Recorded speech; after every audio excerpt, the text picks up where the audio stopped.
Kot narod, kot Slovenci, kot Slovenke si tega želimo. In smo zato tudi pripravljeni v bistvu plačati določene prispevke. Vedeli bomo, kdaj je sistem urejen, kdaj, komu lahko gremo in kdo lahko kje dela. Vladni podcast GoSee. Spoštovane, spoštovani, dobrodošli že v 17. epizodi vladnega podcasta GoSee, prve v letu 2025.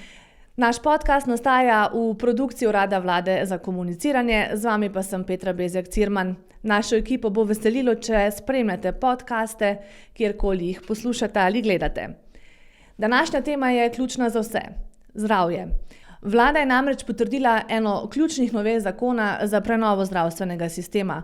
Vemo namreč, da si je ta koalicija zadala, da bo krepila javno zdravstvo. In kaj prinaša prenova zdravstvenega sistema, kako bo vplivala na paciente? Na vsa vprašanja bo odgovorila ministrica za zdravje Valentina Prevolnik Rupel. Pozdravljeni. Pozdravljeni. Najprej pa za začetek, kako se pravilno naglasi vaš priimek, Prevolnik ali Prevolnik? Prevolnik. Korošica torej? Ja, prihajam iz Koroške, iz Mislinje. Torej močnega karakterja. Pravijo tako, ja, da smo Korošci močnega karakterja, ja. Prihajate v bistvu iz predavateljskih vod, če tako rečeva. Kako se je prejšnje delo razlikuje od zdajšnjega? Ste pričakovali, kako bo na tem ministrskem mestu? V bistvu ne prihajam iz predavateljskih vod, jaz bolj prihajam iz raziskovalnih vod. Prej sem delala na Inštitutu za ekonomska raziskovanja precej let. Seveda pa sem vmes delala že na drugih delovnih mestih, tudi na Ministrstvu za zdravje, v sektorju za ekonomiko, tudi na Zavodu za zdravstveno zavarovanje. Imam izkušnje tudi kot v bolnišnicah, se pravi pri izvajalcih, kjer sem bila v kar nekaj svetih zavodov kot članica sveta zavoda ali pa tudi kot predsednica, tako da imam neko tako zgodovino, da sem že spoznala sistem iz različnih zornih kotov, kar mi pomaga pri sedanjem delu v veliki meri. Seveda pa nisem pričakovala, da bo to mesto tako zahtevno, kot je. Vedela sem seveda, da bo, ampak vseeno je veliko bolj zahtevno in zahteva veliko več energije, dela, pogovorov, kot sem nekako si uspela predstavljati, preden sem prišla sem. Ta vlada je obljubila, da bo krepila javno zdravstvo in da bo šla v spremembe. Ko ste nastopili mandat, ste rekli, da bomo šli v spremembe v zdravstvenem sistemu z majhnimi koraki. Kaj ste s tem mislili?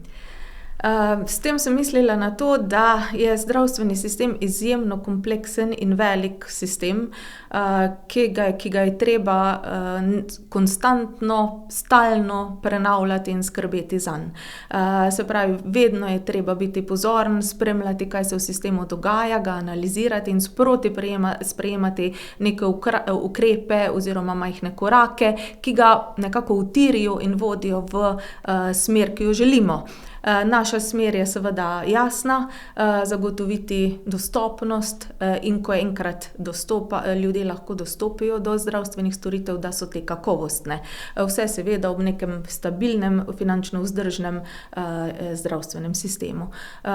Tako da majhni koraki so potrebni na več področjih, ker zdravstveni sistem je res velik. Če si samo predstavljate od zdravil do preventivnih programov, do vseh investicij, do terciarnega zdravstva, tako da je cel spekter, za katerega je potrebno skrbeti. Kar nekaj korakov ste že naredili, v javnosti morda niso bili tako odmevni. Kaj vse ste že naredili? Torej, naredili smo res že kar veliko, delamo vzporedno na več področjih.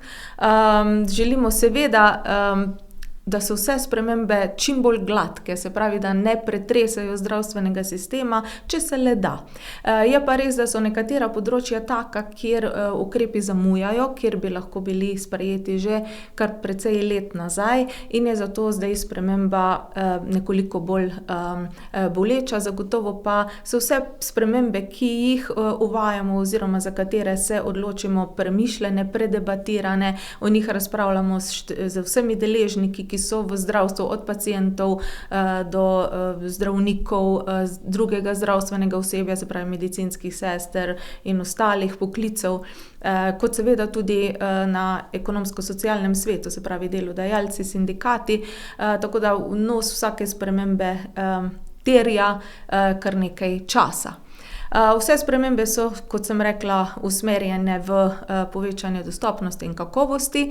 Recimo, zdaj ne bom mogla seveda našteti v tem kratkem času, ki ga imamo na voljo vseh, ampak na primer na primarnem zdravstvenem varstvu veste, da smo naredili veliko sprememb, tudi z zadnjim zakonom o zdravstvenem dejavnosti, kjer smo približali, se pravi, to raziskovalno dejavnost oziroma klinični inštitut na primarni ravni. Sicer pa veste, da smo šli v lanskem letu v prenovo glavarinskih količnikov, se pravi v spremembo načina plačevanja primarne zdravstvene dejavnosti na način, da bodo zdravniki čim bolj pravično plačani oziroma da bodo bremena med njimi čim bolj enakomerna. Prav tako smo recimo motivirali oziroma preko finančnih mehanizmov spodbudili vsakega družinskega zdravnika, da opredeli čim več pacientov, se pravi, da recimo od tiste meje, ki je določena za odklanjanje, glavarinski količnik je vreden zdaj kar 140%, zato da se zdravniki čim bolj odločajo za to, da opredelijo več pacientov. Take motivacije v sistemu so pomembne na vseh ravneh, tako da tudi na primaru, in prav je, da tudi na primaru gremo v to smer še posebej, ker primar je tisti, kjer pacient prvič pride v stik z zdravnikom.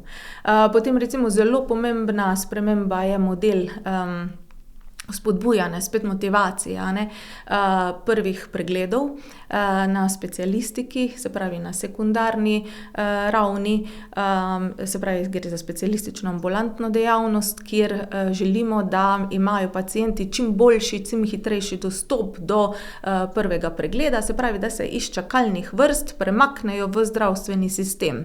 V ta namen smo bolj stimulirali spet plačilo prvih pregledov, kjer smo plačilo povečali za 30% in smo določili tudi neko absolutno minimalno število prvih pregledov po posameznih dejavnosti, recimo kardiologija, ortopedija, da smo spodbudili izvajalce, da izvedejo več prvih pregledov in s tem nekako potegnejo paciente, ki čakamo na čakalnih vrstah k zdravniku. To recimo sta samo dva taka primera. To je vprašanje, ko ti zboliš, prva stvar je, želiš iti v zdravstveni dom. Vemo, da se je kar nekaj zdravnikov upokojilo in da kar nekaj ljudi zdaj nima izbranega zdravnika, torej na tej ravni ste urejali zadeve, to je prvo, Ja, tako. In potem drugo, ko dobiš za specialista, pa verjetno čakaš v vrsti, da prideš na vrsto na sekundarni ravni. Kako je pa stanje zdaj pri čakalnih vrstah? So daljše, se krajšajo? Zdaj takole, mi smo se res osredotočili predvsem na dve stvari. Prvo je, kot sem omenila, te prvi pregledi, kjer je število vseh čakajočih, kot tudi število nedopustno čakajočih padlo.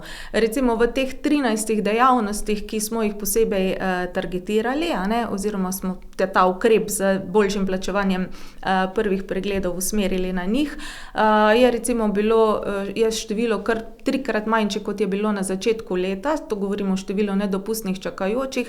Res pa je, da smo vmes spremenili tudi definicijo, kaj je nedopustno čakajoči. Ta definicija prej ni bila jasna. In je bilo tudi spremljanje nedopustno čakajočih, ni se vedelo, kdaj nekdo postane nedopustno čakajoč. To smo zdaj s pravilnikom o čakalnih seznamih pač prenovili definicijo, tako da je zdaj popolnoma jasno in je tudi bolj smiselna definicija, kaj je. Je pa tako da bil je vmes en tak velik padec, takrat, ko je prišlo do spremembe pravilnika, ampak tudi kasneje, v kasnejših mesecih se je število vsak mesec nedopustno čakajočih nižalo in tudi število vseh čakajočih, kjer pa definicija ni bila spremenjena, pada. Tako da to je zagotovo nek tak uspeh, ker v bistvu pomeni, če pogledamo pretekla leta, je število čakajočih, vseh čakajočih, kot tudi število nedopustnih čakajočih skozi leta naraščalo, zdaj pa ne samo, da narašča počasneje, pač pa je celo opazen negativen trend, se pravi, da je začelo padati. To je zagotovo en tak uspeh. Seveda pa ta uspeh povečuje, ko nekdo pride v sistem na prvi pregled, po prvem pregledu potrebuje dodatne storitve, in ker smo jih več potegnili v sistem, se pravi, po prvem pregledu je seveda se število čakajočih na nadaljnje korake povečalo. To je povsem pričakovano, to smo vedeli, ampak vseeno se nam je zdelo, da je zelo pomembno, da pacient pride do prvega pregleda, do prve obravnave, se pravi, da ne čakamo v čakalnih vrstah brez diagnoze in ne vemo, kaj nam je. Seveda pa potem, ko je prvi pregled postavljen, diagnoza postavljena, je veliko lažje tudi paciente usmeriti naprej in povedati, kdo lahko čaka na nadaljnje obravnave, kdo ne. Tako da, ja. Marsikdo pravi, da ko enkrat prideš v naš zdravstveni sistem, imaš odlično obravnavo, imamo odlične zdravnike, odlične programe, Dora, Zora, Svit, potem imamo zelo majhno število novorojenčkov. Torej, naš javni zdravstveni sistem je zelo dober. Jaz mislim, da je naš javni zdravstveni sistem izjemno dober, tudi tako strokovno, predvsem strokovno imamo izjemno dobre rezultate. Tudi bi rekla, stroškovna učinkovitost sistema je izjemna.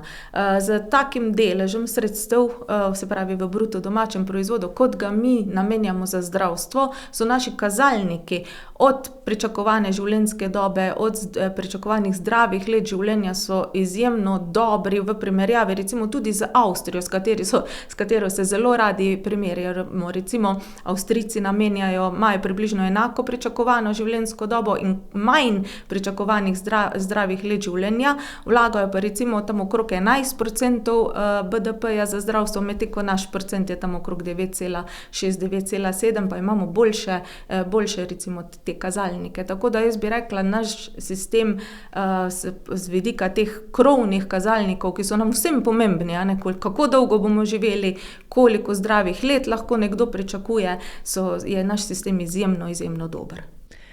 Moram se dotakniti teme lanskega decembra, ko je v Ameriki močno odmeval umor direktorja največje ameriške zdravstvene zavarovalnice. Ta kruti zločin je pozneje postal katalizator za vse, kar je narobe z ameriškim zdravstvenim sistemom, kjer umre do 55,000 ljudi na leto, ker nimajo zdravstvenega zavarovanja. Verjetno si v Sloveniji ne želimo takšnega sistema, kjer te ocenjujejo in zdravijo potem, koliko plačaš za zdravstveno zavarovanje. No, zagotovo ne, niti zgodovina Slovenije ni takšna, niti vrednote naše niso takšne, da bi si želeli tak sistem. Kot veste, se mi trudimo res ves čas, da bi imeli univerzalno zavarovanje, se pravi zavarovanje za vse prebivalce Slovenije, za prebivalke in prebivalce Slovenije, in tudi dejansko smo vsi vključeni v zdravstveni sistem. Če rečemo, da kdo ni zavarovan, veste, se ta procent, je ta delež manj kot procent. In še to je zaradi recimo prehodov med statusi. Recimo, ko nek študent neha biti študent, pa si išče zaposlitev, je tisti vmesni čas, se šteje kot, da je recimo nezavarovan, ko se ureja status. Tako da večina izhaja iz tega, kar je nezavarovanih pri nas, ker res imamo to pokritost zelo, zelo visoko. In mislim, da smo vsi s tem zadovoljni, kot narod, kot Slovenci, kot Slovenke, si tega želimo. In smo zato tudi pripravljeni v bistvu plačati določene prispevke. V Ameriki je to seveda drugače, izhajajo iz povsem drugačne premise, iz povsem drugačne zgodovine. Vedeti pa moramo, da je tam delež teh nezavarovanih ljudi, ki nimajo zavarovanja, okrog 10%, menda je v zadnjem času nekoliko padel, ampak se giba tam okrog 10%, tako da zagotovo si mi tega res ne želimo.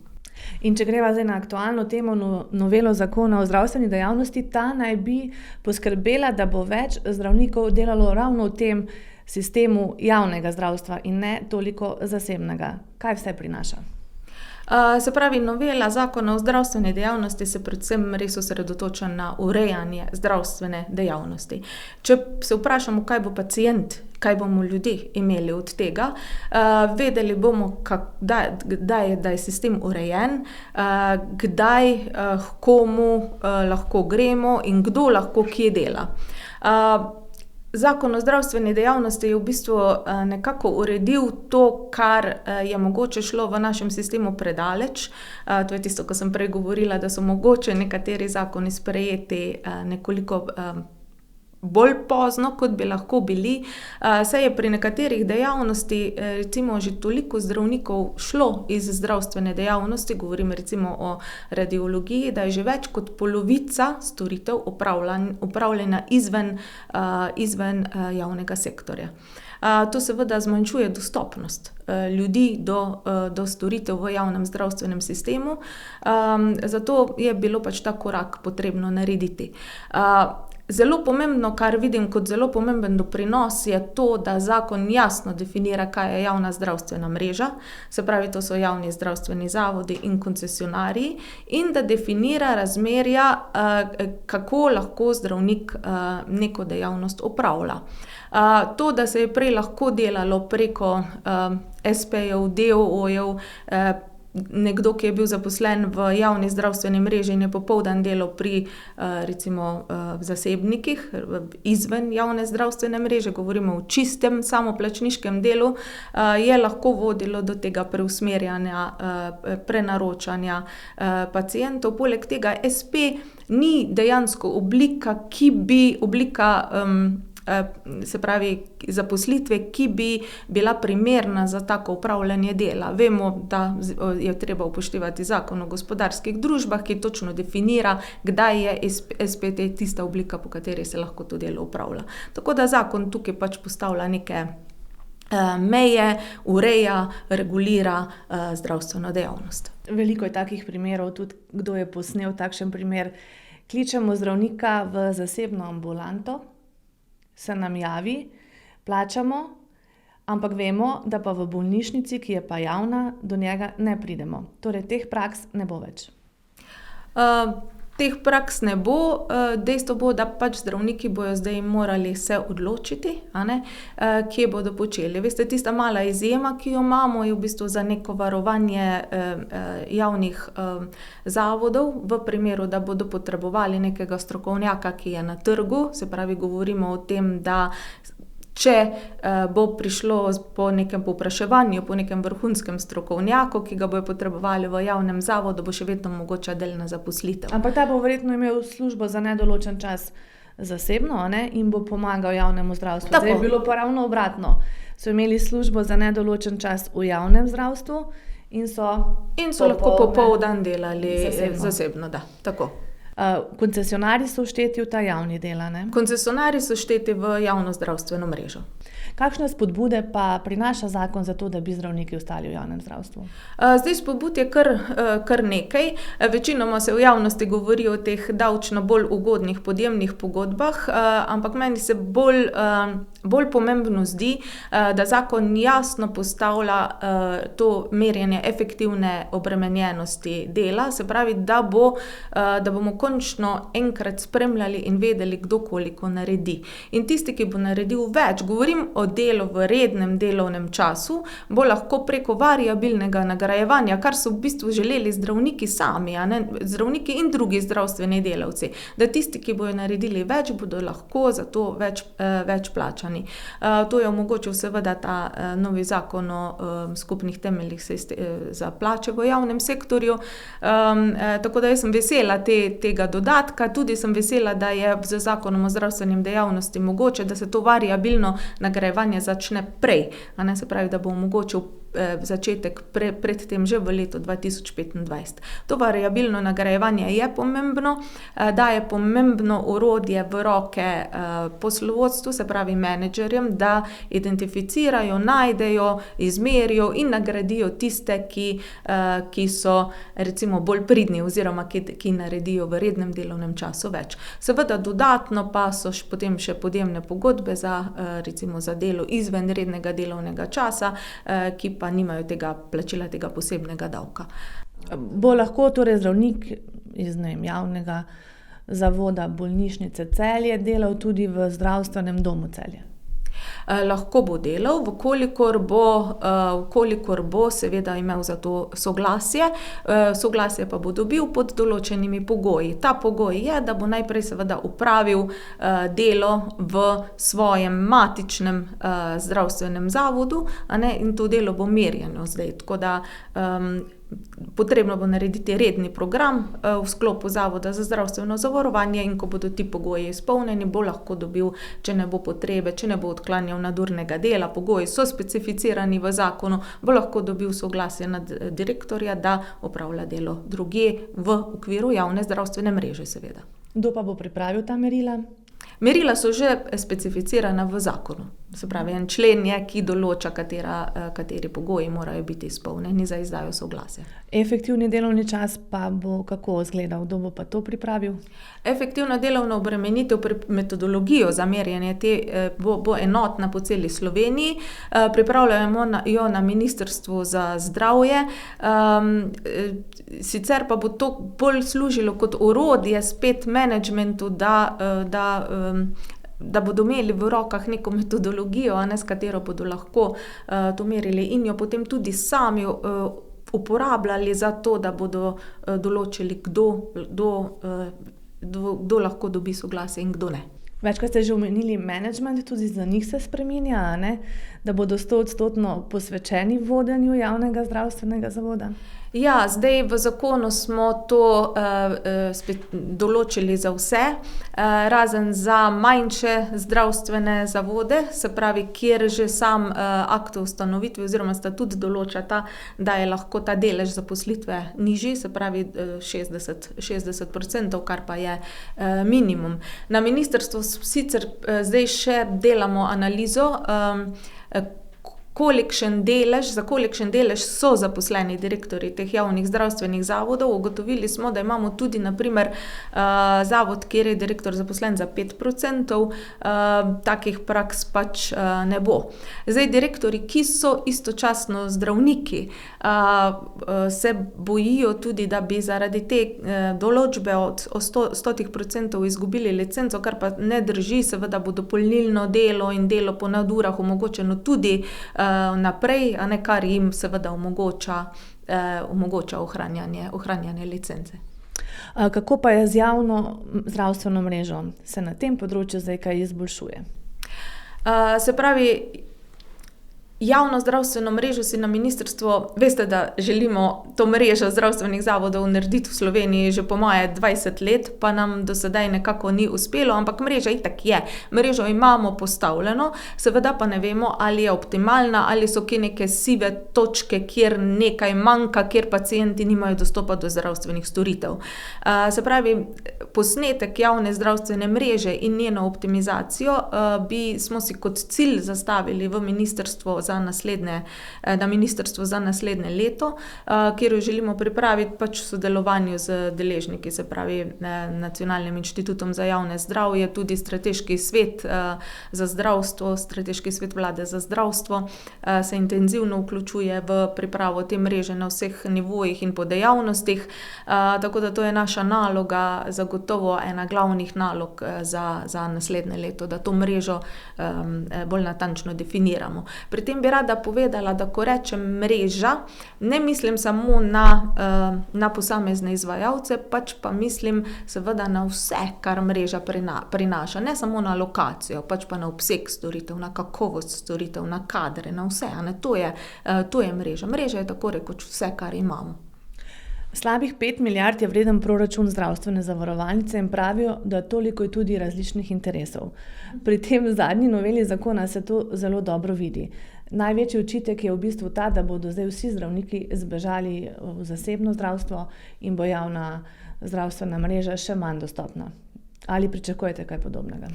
Da bodo vsi zdravniki zbežali, to zagotovo ne, saj tudi ni, če pogledate Slovenijo, mislim, tudi ni takega ogromnega zasebnega trga, da bi to se lahko zgodilo, Poleg tega koncesionarji vemo, da so v okviru javne zdravstvene mreže. Kot sem pa že rekla, zagotovo pa bo kateri od zdravnikov sprejel verjetno odločitev in se odločil, da bo šel na zasebni trg. To so predvsem nekatere dejavnosti, kjer je to mogoče, kjer zasebni trg dobro razvit, recimo maksilofacialna kirurgija ali pa dermatologija, kjer je že sedaj zasebni trg velik. Tako da, ja, zagotovo bo kdo šel, seveda pa je vseeno, se mi zdi prav, da tako kot na vseh ostalih področjih, tudi na področju zdravstva, vemo, da mora veljati neka konkurenčna prepoved, in da pač zadevo, kot sem že rekla, Zakon o zdravstveni dejavnosti predvsem ureja, kaj se lahko, kaj pa ni primerno. In da se upošteva druge zakone z drugih področjih, ki določajo to konkurenčno prepoved in pa recimo, kot sem rekla, oblike dela, ki so možne v zdravstvu. Zdaj si moramo naliti čistega vina, ne? Tako, v bistvu to. Ja. Zasebniki, če tako pogledava, vzamejo profitabilne zadeve, a ne? Medtem ko težje operacije se selijo vedno v javno zdravstvo, so tudi dražje. In zato je v bistvu tako pomembna ta javna zdravstvena mreža, bolnišnice, ki opravljajo najtežje operacije, ki jih zasebniki ne. Verjetno moramo to povedati na glas. Glejte, v bistvu to je namen celega sistema, ne, da se selijo. Namen bolnišnic je tako univerzitetnih kliničnih centrov kot splošnih bolnišnic, da vzamejo te težje primere. Naša osnova javnega zdravstvenega sistema so javni zdravstveni zavodi. Koncesionarji so kot dopolnilo, to je bilo ves čas tako mišljeno, a ne? Koncesionarji so kot dopolnilo javnih zdravstvenih zavodov. Česar javni zdravstveni zavod ne more, tista dejavnost, nekdo jo mora opraviti, tudi te lahke operacije, lažje operacije oziroma pač neke operacije, ki jih je možno opraviti izven javnega zdravstvenega zavoda, in tudi pogoji ni nujno, da so enaki za te operacije, ki so, rečemo, elektivne ali pa prospektivni program, ki jih je lahko planirati, ne. Se pravi, in je prav, da s tem niti se ne obremenjujejo bolnišnice. Mogoče je prav, da take posege neke, ki vemo po celem svetu, po celi Evropi vemo, katere to so, da se izločijo iz javnih bolnišnic. Tako da to, da se selijo zahtevne tja, prav je tako, bolnišnica mora imeti neko drugo vlogo, kot pa jo ima koncesionar. Zasebnike sem mislila v te luči plastičnih posegov in podobno. Ja, to je pa čisti zasebni trg, a ne, kjer pa zagotovo so tiste operacije, ki so, zasebno zdravstvo ima seveda drugačen cilj, kot pa ga ima javno, profit, ja, in to so določene dejavnosti, ki seveda se lahko izvajajo na trgu, in tržna dejavnost je tudi dejavnost, ki živi v zdravstvu v celi Evropi, in Slovenija ni nobena izjema. Čisti zasebni trg je in bo in se bo tudi razvijal. Naš namen je samo, da to ustrezno reguliramo in uredimo. Omenili ste koncesije, tudi tukaj se je skozi leta nabralo nekaj izzivov. Se bodo še vedno lahko dedovale, se tukaj kaj spreminja? Tudi pri koncesijah se spreminja, ja, zakon prinaša to, da je koncesija vezana na dejanskega lastnika, se pravi, da se koncesija v primeru spremembe lastništva odvzame oziroma prodaja ni več mogoča v smislu kopičenja koncesij. Se pravi, vkolikor pride do prodaje koncesije, je ta pogodba nična. Pomanjkanje zdravstvenih delavcev. Kakšne ukrepe ste pa na tem področju sprejeli na ministrstvu? Celo zdaj se pričakujejo spet neke spremenjene pogoji, če prav razumem, za poklicne kvalifikacije. Veliko zdravstvenih delavcev že zdaj pripeljemo iz tujine. Kako je s področjem jezika? Ja, se pravi, tudi na tem področju smo seveda sprejeli določene ukrepe. Je pa res, da veste, kadar govorimo o ljudeh, kadar govorimo o kadrih, so ti ukrepi morajo biti dolgoročni, kar velikokrat očitajo, ampak dejstvo je, da če imamo mi omejeno število zdravnikov, zelo težko v enem tednu, v enem mesecu pripeljamo nove zdravnike, nove medicinske sestre, oziroma tudi drugo zdravstveno osebje, zato so naši ukrepi na tem področju dolgoročni. Vseeno pa je pomembno, da jih vlada sprejme, če tudi učinka ne bo danes, ampak zagotovo se bo pa poznal na dolgi rok. Kar lahko v tem trenutku naredimo in tudi smo, je zakon o poklicnih kvalifikacijah, kjer smo olajšali in skrajšali postopke prihoda tujega zdravstvenega kadra, se pravi kadra iz tujine. Kar nekaj jih imamo ki čakajo na to, da lahko začnejo delati pri nas, od družinskih zdravnikov, zobozdravnikov, in prav je, da seveda ob ustreznem preverjanju, ob ustreznem izpolnjevanju pogojev, da jim pač ta postopke čim bolj skrajšamo. Ukrepi grejo v to smer, da je Ministrstvo za zdravje v bistvu ena točka, iz katere se v bistvu vodi celoten postopek. Prej je to bilo tako, da je moral kandidat pač tekati na več točk, zbirati potrdila, zdaj pa pride na Ministrstvo za zdravje, kjer se v bistvu postopek centralno vodi in je zato tudi hitrejši in cenejši in lažji za kandidata. To se mi zdi kar pomemben ukrep. Poleg tega pa seveda želimo pritegniti čim več zdravstvenih kadrov z ustrezno motivacijo prav v tista področja, kjer je pomanjkanje največje. Na primer, pomanjkanje družinskih zdravnikov. Veste, da smo z interventnim zakonom podaljšali možnost štipendij, vkolikor se nekdo odloči. Okrepili smo tudi tim, zato da olajšamo delo znotraj tima z 0,5 diplomirane medicinske sestre. Tako da, številne male ukrepe, ki motivirajo mlade, da se odločajo za te poklice. Že prej sem omenila upokojevanje zdravnikov, torej družinske medicine. Uvedli smo že pred časom ambulante za neopredeljene, zdaj so se preimenovale. To je v bistvu zelo dober ukrep. Vsak, ki izgubi zdravnika, je lahko to ambulanto in ga ima. A se ljudje sploh zavedajo tega? Res je, te ambulante smo preimenovali v dodatne ambulante. Kot sem že rekla, razlika med družinskimi ambulantami, se pravi, rečemo temi rednimi ambulantami in dodatnimi ambulantami, je predvsem v načinu dela.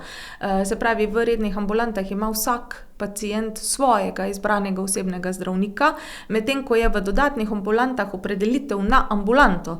Se pravi, več zdravnikov dela v tej ambulanti, ravno zato, ker pač zdravnikov ni dovolj.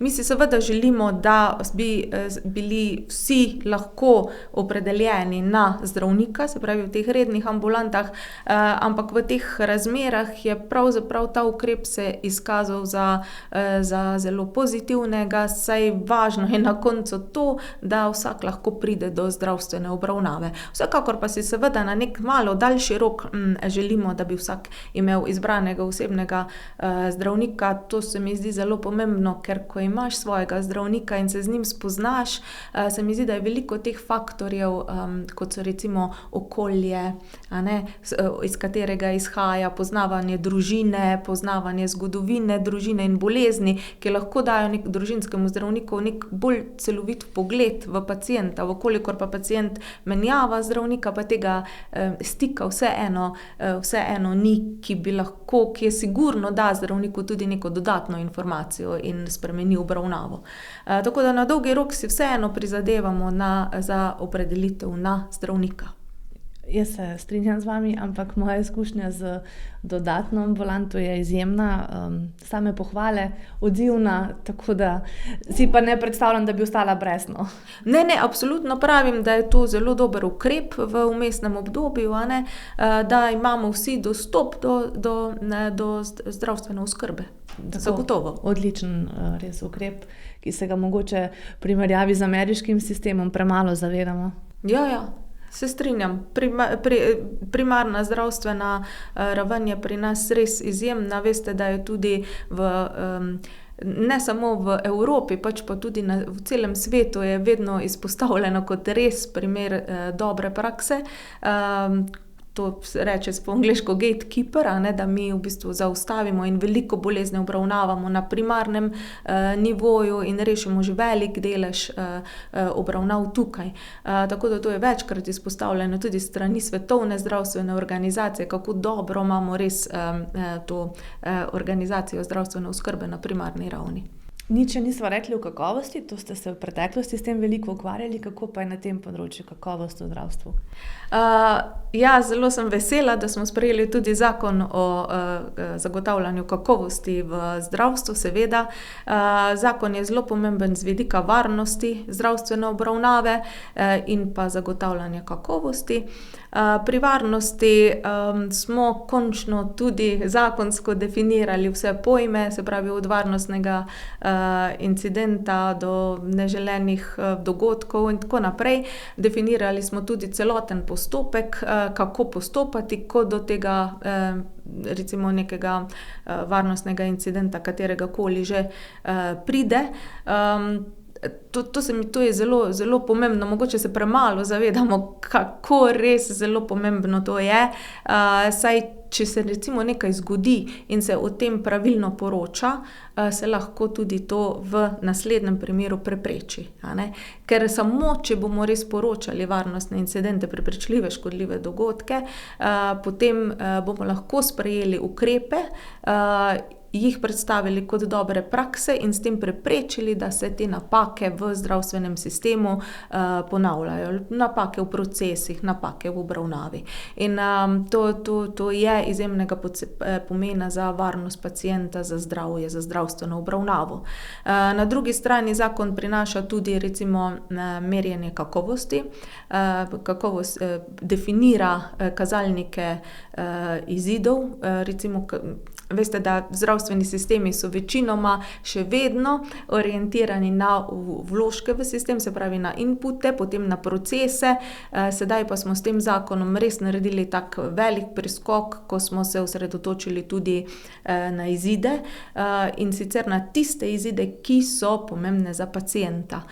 Če si predstavljamo, da bomo bolj plastični, recimo rak prostate, ena taka obravnava, sedaj merimo vse, kar vemo o izidu, je samo, ali je pacient preživel ali ne.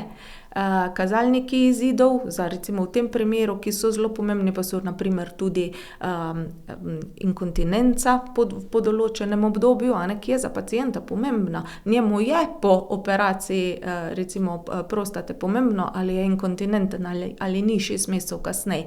In take kazalnike, če jih postavimo in jih spremljamo med izvajalci in ugotovimo, da je nekdo veliko boljši kot drug, lahko primerjamo procese in izboljšamo procese pri tistemu, ki je slabši. Vse to vodi v bolj kakovostno obravnavo, boljše zdravljenje, boljše izide za vsakega od nas. Tako da ti kazalniki kakovosti so gotovo nekaj, kar zakon prinaša in je pomembno predvsem res za paciente. Še dobro leto je do konca vašega mandata. Imate kakšen poseben cilj, ki bi ga želeli doseči? Zagotovo, ko smo še ravno pri kakovosti, moramo zdaj v bistvu ta zakon spraviti v življenje, se pravi, potrebnih je nekaj podzakonskih aktov, potrebno je postaviti agencijo, na ministrstvu pripravljamo tudi že te kazalnike kakovosti, o katerih sva govorili, tako da bojo čim hitreje lahko zaživeli v praksi. Pripravljamo tudi že, imamo skupino za klinične smernice, kjer smo naredili protokol, kako se bodo te klinične smernice pripravljale. Veste, da tudi na tem področju se trudimo že kar nekaj let, pa kliničnih smernic nimamo dovolj oziroma niso vsa klinična področja pokrita s smernicami, tako da to je zagotovo eno področje. Drugo področje, ki ga bomo urejali v tem letu, je zagotovo mreža, se pravi zdravstvena mreža, to je tak zelo velik, zahteven projekt. Pa zagotovo imamo še veliko ciljev, potrebno je recimo uskladiti koncesijske pogodbe. Na tem področju bomo morali tudi zagristi, kar veliko dela nas še čaka, za eno leto. Naj bo čim bolj uspešno in seveda zdravo. Ja, hvala lepa. Hvala, da ste bili naša gostja. Vsem gledalcem, gledalkam, poslušalkam in poslušalcem pa želimo uspešno leto 2025.